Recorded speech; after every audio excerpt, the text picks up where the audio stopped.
For today's video, I want to share this basic Filipino comfort food known to Filipinos as Carne Norte or corned beef in can.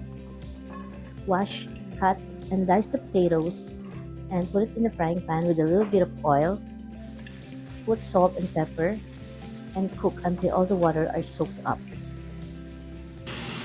Continue mixing the potatoes. You can add a little more oil so that it won't stick to the pan. Mix from time to time until toasted or up to your desired doneness. In the same pan, make a little space for the onion and garlic to saute until aromatic.